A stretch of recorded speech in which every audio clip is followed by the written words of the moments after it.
Bonjour, vous connaissez probablement l'alimentation automatique des veaux, de quoi réduire la charge de travail. Holm Lauer vient de présenter la nouvelle station hygiénique dont nous allons tâter le pouls. Monsieur Holm, pourquoi une station hygiénique? Les autres stations sont-elles non hygiéniques? À notre avis, oui. Le principal problème de quasiment tous les systèmes, ce sont les conduites dans lesquelles le lait est transporté jusqu'au veau.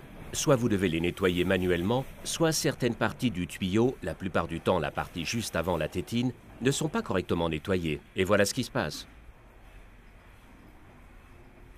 Un autre problème est posé par les automates qui utilisent des systèmes de stockage de lait. Le fait de tenir le lait chaud à 40 degrés entraîne toutes les 20 minutes un doublement de la teneur en germe. De plus, tous les veaux reçoivent le même lait, alors que nous savons aujourd'hui que les veaux ont besoin au cours des premières semaines d'une concentration en poudre plus élevée.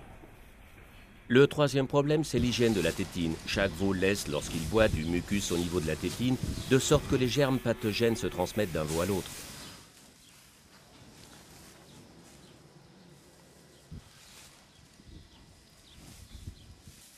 Et avec la nouvelle station hygiénique, avez-vous résolu tous ces problèmes?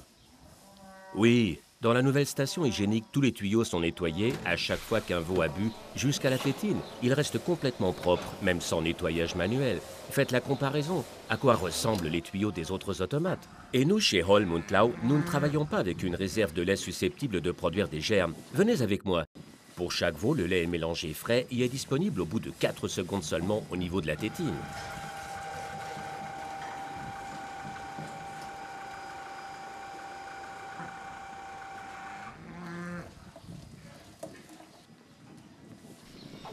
Ainsi, chaque veau reçoit exactement le mélange dont il a besoin. Et le mélangeur est nettoyé après chaque veau. Et maintenant, venons-en à la tétine. Nous ne nous contentons pas de rincer la tétine après que chaque animal a bu. Nous rinçons également le bac situé en dessous dans lequel la salive est recueillie. Ainsi, toute la zone où les animaux boivent reste propre et la charge microbienne diminue de 80%.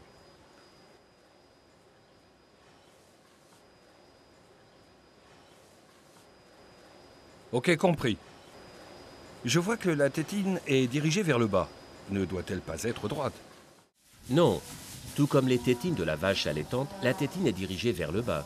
Lorsqu'il boit, le veau adopte la position naturelle de l'animal qui tète, et ceci réduit le risque de boire dans la panse. Et la tétine offre une autre surprise. Il n'est quasiment plus nécessaire de faire boire les veaux manuellement. Dès qu'un veau soulève la tétine, une petite quantité de lait s'écoule dans la gueule. Ceci promue la première impulsion de boire. Et maintenant, je vous montre l'éclairage de la tétine. Ça a l'air un peu gadget, mais c'est totalement génial. Avec l'éclairage de la tétine, les veaux peuvent mieux s'orienter la nuit, ce qui permet de mieux répartir les moments où l'animal boit sur 24 heures. Et donne davantage de calme à l'étable pendant la journée.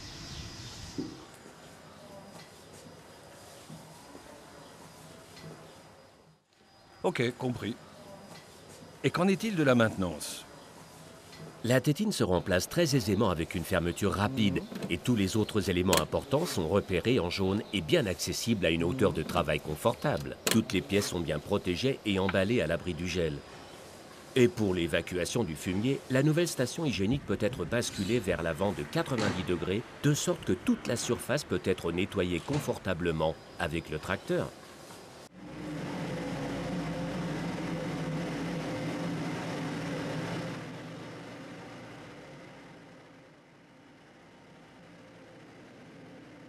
Ok, j'ai compris, je suis emballé.